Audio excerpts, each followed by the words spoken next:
کوئی سفر میں، ماں میرے لیے گھر میں دعا مانگ رہی ہے، ماں میرے لیے گھر میں دعا مانگ رہی ہے۔ حضرت کے لیے ایک شعر یوں کہا ہے کہ گیان واپی سے صدائے ضرب حق، گیان واپی سے صدائے ضرب حق، ایک زمانے سے لگاتے ہیں مدام، مفتی عبد الباطن صاحب ان کا نام، مفتی عبد الباطن صاحب ان کا نام ہے، خطاب میں بڑا اونچا مقام، ماشاءاللہ کیا بھلی قسمت ہے آج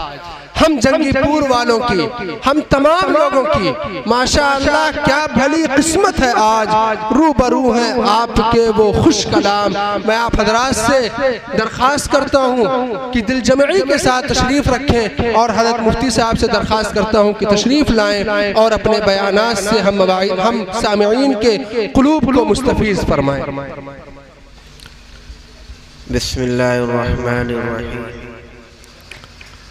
الحمد للہ رب العالمین، والعاقبۃ للمتقین، والصلاة والسلام علی سید الانبیاء والمرسلین، سیدنا ونبینا ومولانا محمد وعلی آلہ واصحابہ اجمعین، وعلی من تبعهم بإحسان إلى يوم الدين۔ أما بعد،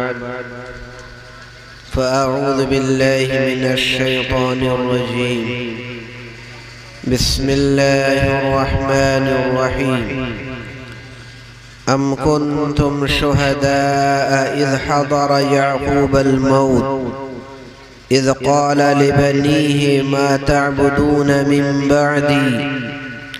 قالوا نعبد إلهك وإله آبائك إبراهيم وإسماعيل وإسحاق إلها واحدا ونحن له مسلمون۔ وقال النبي الأكرم صلى الله عليه وسلم بادروا بالأعمال الصالحة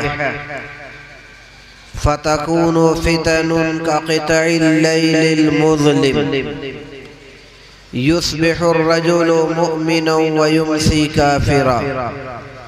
ويمسي مؤمنا ويصبح كافرا، ويبيع دينه بعرض من الدنيا، أو كما قال عليه الصلاة والسلام۔ وصلى الله تعالى على خير خلقه وسلم تسليما كثيرا كثيرا۔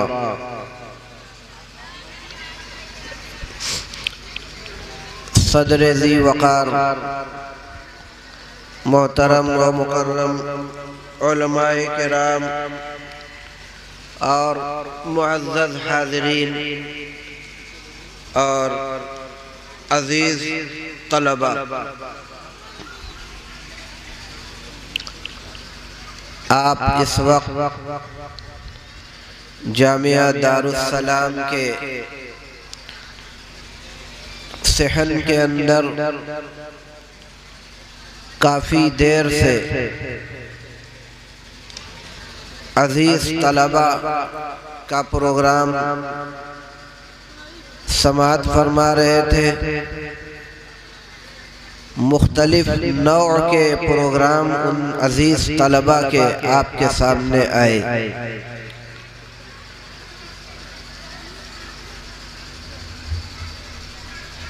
جو کچھ میں نے اپنی موجودگی میں اس پروگرام کا تھوڑا سا حصہ دیکھا، اس سے سمجھ میں آیا کہ یہاں کے جو موقر اساتذہ کرام ہیں، ان طلباء کے اوپر انہوں نے کافی محنتیں کی ہیں، اور کافی جانفشانی کے بعد آج یہ طلباء اس قابل ہوئے کہ اپنے رنگا رنگ پروگرام کو آپ کے روبرو پیش کر سکیں۔ یہ طلبہ بھی میں ان کی ستائش کرتا ہوں، ان کی حوصلہ افزائی کرتا ہوں، ان کے والدین کو مبارکباد پیش کرتا ہوں، ان کے اساتذہ کو، ان کے منتظمین، مدرسے کے منتظمین اور معاونین، ذمہ داران، سبھی لائق ستائش اور مبارکباد۔ اللہ تعالیٰ ان بچوں کو قبول فرمائے، ان کی عمر دراز فرمائے، اور جملہ شرور و فتن سے ان کی، ان کے والدین، اہل و عیال سب کی حفاظت فرمائے۔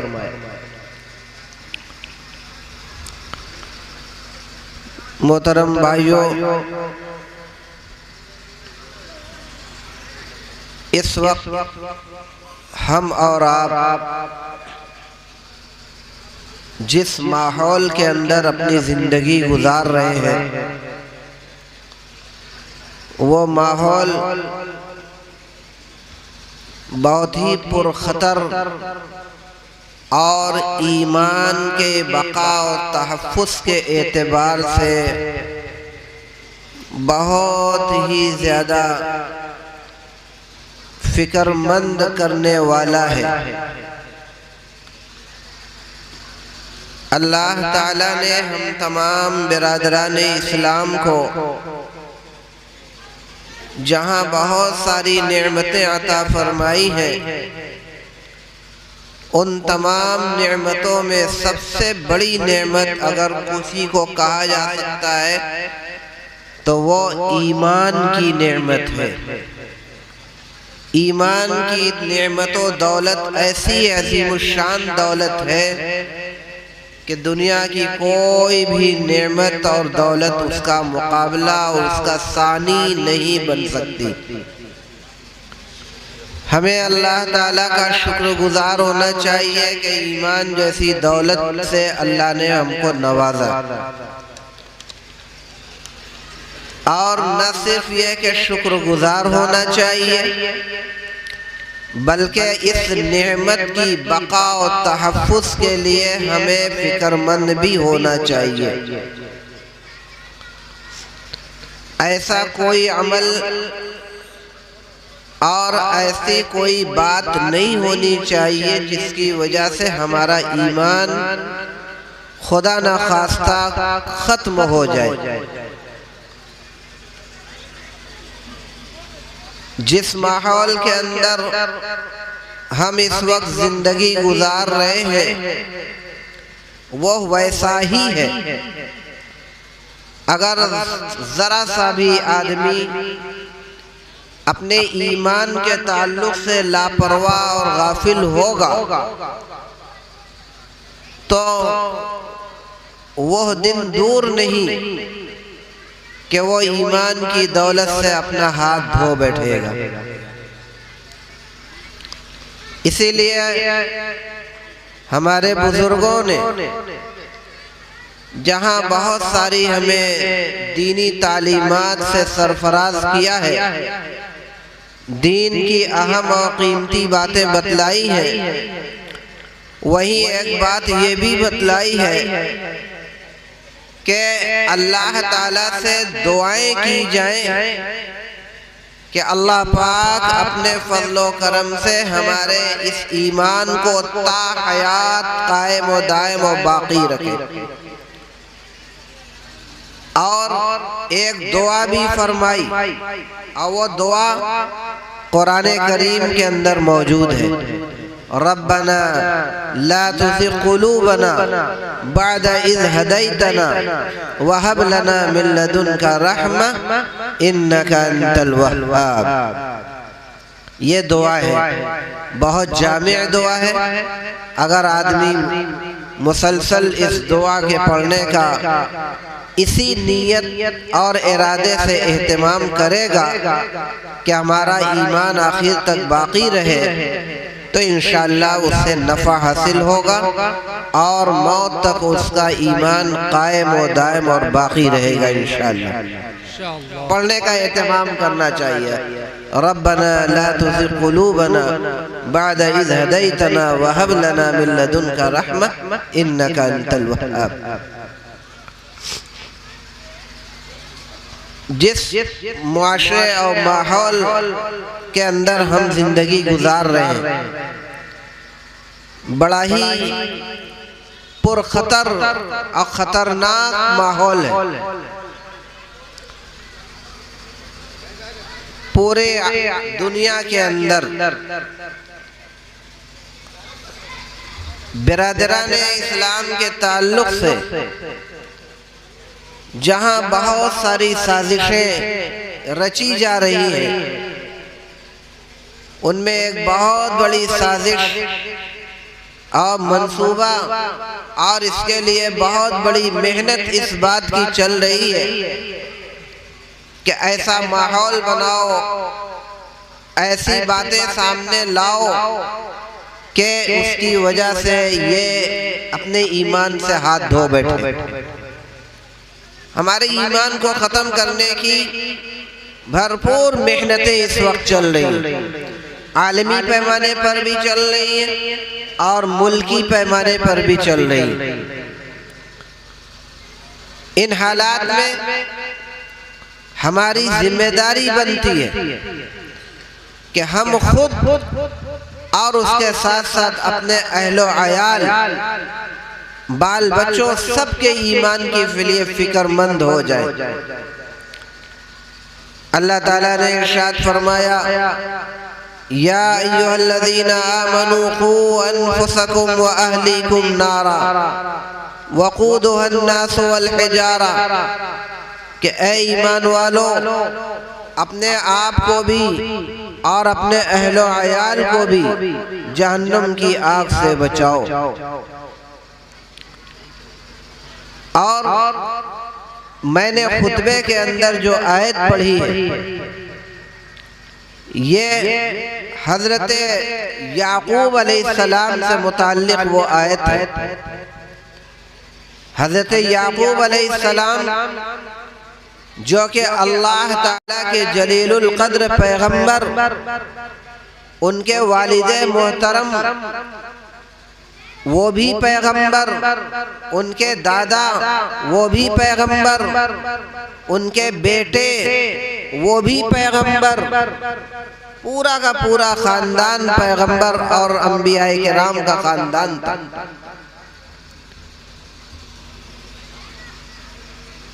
لیکن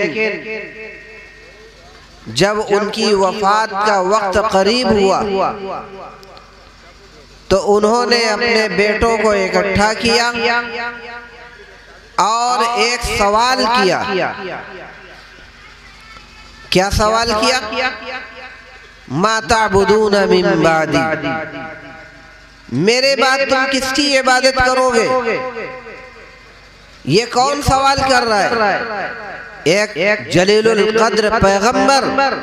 اور یہ سوال کس سے کر رہے ہیں؟ اپنی اولاد سے، اپنے بچوں سے، جو کہ سب کے سب صالح اور نیک تھے، اور خود ان کے ایک بیٹے حضرت یوسف علیہ السلام جو بذات خود جلیل القدر پیغمبر، لیکن اتنے سارے نورانی اور عرفانی خاندان کا فرد ہونے کے باوجود ان بیٹوں سے حضرت یعقوب علیہ السلام سوال فرما رہے ہیں کہ ما تعبدون من بعدی، میرے بعد تم کس کی عبادت کرو گے؟ تمام بیٹوں نے بیک زبان یہی کہا، نعبد الہ، ابا جان ہم تو آپ کے خدا کی عبادت کریں گے، وَإِلَٰهَ آبَائِكَ، اور آپ کے آباء و اجداد کے جو معبود ہیں یعنی اللہ وحدہ لا شریک، ہم اسی کی عبادت کریں گے اور کسی اور کی عبادت نہیں کریں گے۔ حضرت یعقوب علیہ السلام کا یہ تذکرہ قرآن کریم کے پہلے پارے کے اندر یہ واقعہ موجود ہے۔ آج کے موجودہ حالات کو دیکھتے ہوئے یہ پیغام ہے ہم تمام لوگوں کے لیے کہ ہم بھی سنت یعقوبی پر عمل کرتے ہوئے اپنے اہل و عیال، بال بچوں اور ہر ایک کے ایمان کی فکر کریں۔ ان سے سوال کریں، ان کی ویسے ہی تعلیم و تربیت کریں کہ خدا نہ خواستہ ان کا ایمان ان سے کہیں ضائع نہ ہو جائے۔ اور اس کے لیے ہمیں جہاں دنیاوی اعتبار سے بہت ساری محنتیں کرنی پڑتی ہیں اور ہم کرتے ہیں، اس تعلق سے بھی ہمیں خصوصی طور پر محنت کرنی پڑے گی۔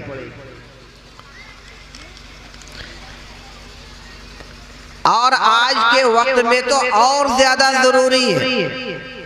میں نے ابھی خطبے کے اندر ایک حدیث پڑھی، اس حدیث کے اندر نبی کریم سرور کونین تاجدار دو عالم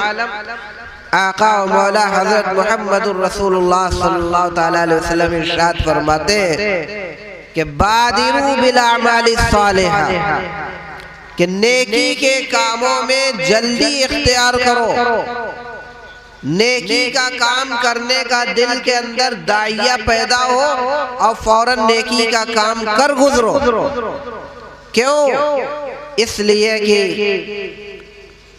آج داعیہ دل کے اندر پیدا ہوا، آئندہ پیدا ہو نہ ہو اس کی بھی کوئی گارنٹی نہیں، پھر آئندہ آدمی کی زندگی باقی رہے اس کی بھی کوئی گارنٹی نہیں۔ ایک منٹ کے لیے بھی آدمی اپنے کسی کے بارے میں بھی یہ ضمانت اور گارنٹی نہیں لے سکتا کہ ہم اگلے منٹ میں ہم زندہ رہیں گے، اگلے گھنٹہ،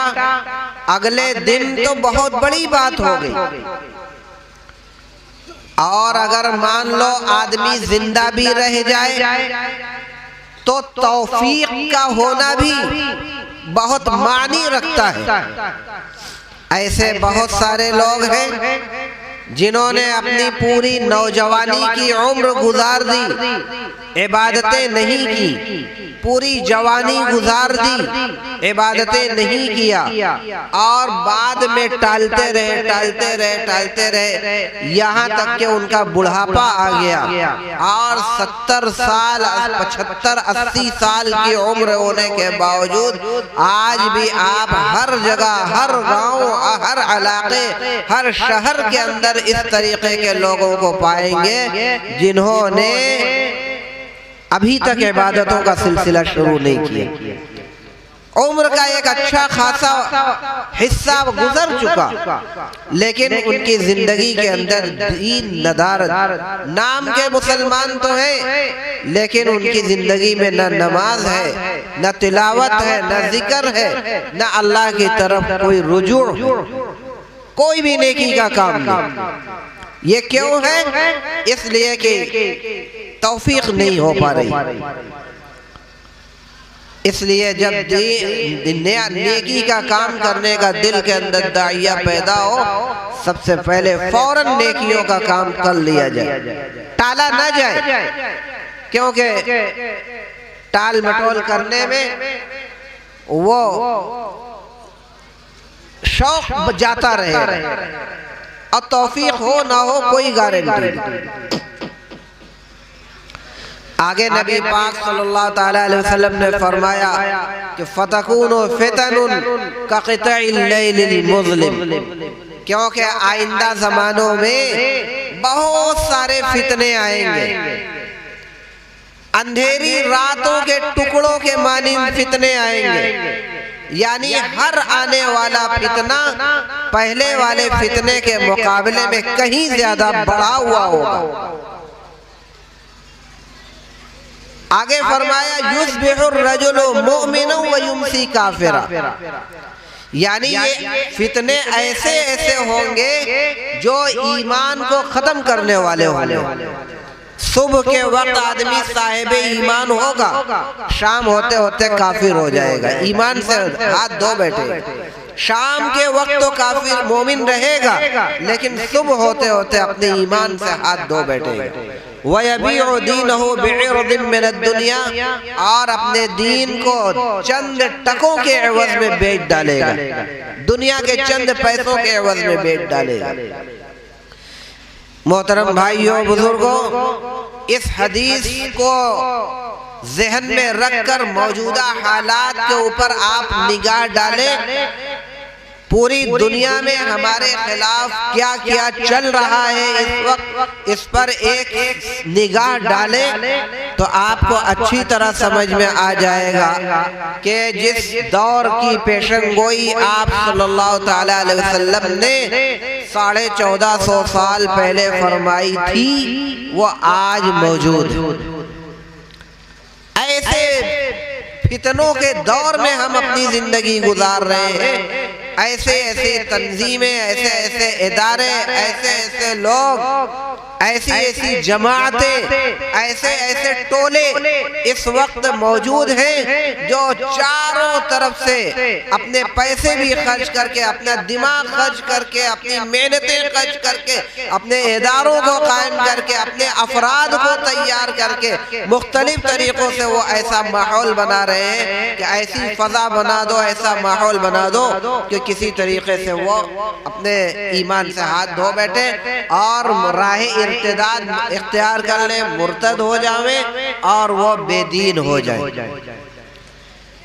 اور علماء کرام سے لوگوں کا، مدارس دینیہ سے لوگوں کا، مساجد و مکاتب سے لوگوں کا رشتہ ناتا توڑنے کی بھرپور محنتیں اور کوششیں اس وقت چل رہی ہیں۔ ان حالات کو سمجھنا اور اس کے بعد اپنے اندر ایک مخصوص لائحہ عمل تیار کرنا آج کے وقت کی اہم ترین ذمہ داری ہم تمام لوگوں۔ اور یہ دینی مدارس جو اس وقت ہمارے درمیان موجود ہیں، یہ دینی مدارس ان کی ایک تاریخ رہی ہے۔ جب جب بھی ارتداد، ضلالت اور گمراہی کا دورہ ہوا ہے، انہی دینی مدارس و مکاتب کے ذریعے سے حالات پر کنٹرول کیا گیا ہے اور ایمان کی بقا و تحفظ کی بھرپور محنتیں ہوئی، الحمدللہ اس کے اندر کامیابی ہوئی۔ آج ضرورت اس بات کی ہے کہ ہمارے اسلاف اور بزرگوں نے جو مکاتب اور مدارس کو قائم کیا تھا،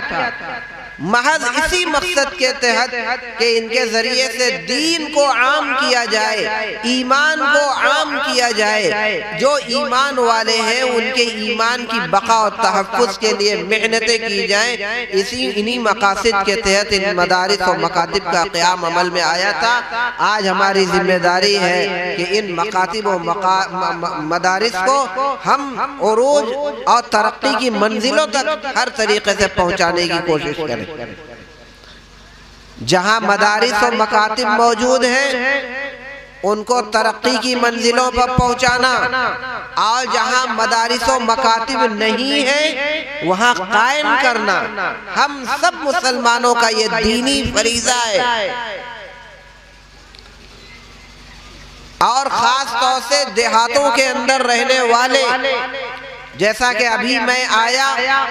تو مجھے بتایا گیا کہ اطراف کے اندر پورے دور دور تک کوئی قابل ذکر کوئی بڑا مدرسہ نہیں۔ یہ مدرسہ جو یہاں پہ موجود ہے، جس کے اندر آپ اس وقت تشریف فرما ہیں، اس مدرسے کو تقویت پہنچانا، اس کے ذریعے سے ایمان کی روشنی کو، دین کے چراغ کو پھیلانا، اس کی روشنی کو عام کرنا، یہ یہاں کے تمام لوگوں کی ذمہ داری ہے۔ مدارس و مکاتب کی ترقی کے لیے دو چیزیں ضروری ہوتی، ایک تو یہ ہے کہ ان کی جو مادی ضروریات ہیں، مالی جو ضروریات ہیں، اس اعتبار سے ان کو استحکام بخشا جائے، ان کو مضبوط کرنے کی کوشش کی جائے، اور اس کے ساتھ ساتھ جو ہمارے طلبہ ہیں، جو ہمارے بچے ہیں، ان کے ذریعے سے بھی ان کا تعاون کیا جائے، اپنے بچوں کو ان مدارس و مکاتب کے اندر داخل کر کے ان کو دین کو سیکھنے سکھانے کی بھرپور محنتیں چلائی جائیں۔ اگر یہ ذمہ داریاں محسوس کرتے ہوئے اگر ہم اپنے اس کام کو انجام دیں گے تو انشاءاللہ اس کے ذریعے سے جو مکاتب و مدارس کے قیام کا مقصد تھا وہ پورا ہو سکتا ہے۔ لہذا اپنے دین کی بقا و تحفظ و سالمیت کے لیے ہم سب فکر مند ہوں، کوشاں ہوں، خود بھی دین سیکھیں اور سکھانے کا ماحول بنائیں، اور اس کے ساتھ ساتھ اپنے بال بچوں، اہل و عیال، ہر ایک کے اندر دین کو سیکھنے سکھانے کا جذبہ پیدا کرایا جائے، انہیں دین کی تعلیم دلائی جائے اور انہیں بتلایا جائے کہ بحیثیت ایک مسلمان ہونے کے ہماری زندگی کس طریقے سے گزرنی چاہیے۔ دین کا علم سیکھنا جس کے بارے میں کہا گیا ہے کہ یہ فرض ہے، فرض قرار دیا گیا ہے، تو یہ انہی تعلیمات کو جن کے ذریعے سے ہمارا عقیدہ درست ہو جائے، جن کے ذریعے سے ہم اللہ کو جاننے والے بن جائے، جن کے ذریعے سے ہماری نماز صحیح ہو جائے، ہماری طہارت، ہمارا غسل، ہمارا وضو اور ہماری ایک ایک عبادت صحیح ہو جائے۔ ظاہر سی بات ہے کہ یہ دینی مدارس ہی کے ذریعے سے یہ ممکن ہے۔ اس لیے یہ اس وقت ان علوم کا، ان ساری چیزوں کا سیکھنا یہ فرض ہے، فرض، کیونکہ جب ہم ان کے ذریعے یہ سب چیزوں کو نہیں سیکھیں گے تو ظاہر سی بات ہے کہ ہماری نمازیں کہاں سے صحیح ہوں گی، ہماری عبادتیں کہاں سے صحیح ہوں گی، ہمارے عقائد کیسے درست ہوں گے، ہم اللہ کو کیسے پہچانیں گے۔ اس لیے میرے دوستوں، بزرگوں، حالات کے اوپر گہری نگاہ رکھی جائے اور اپنی ان ذمہ داریوں کو محسوس کیا جائے، اور اس کے ساتھ ساتھ ہم سب لوگوں کو اس بات کے لیے کمر بستہ ہو جانا چاہیے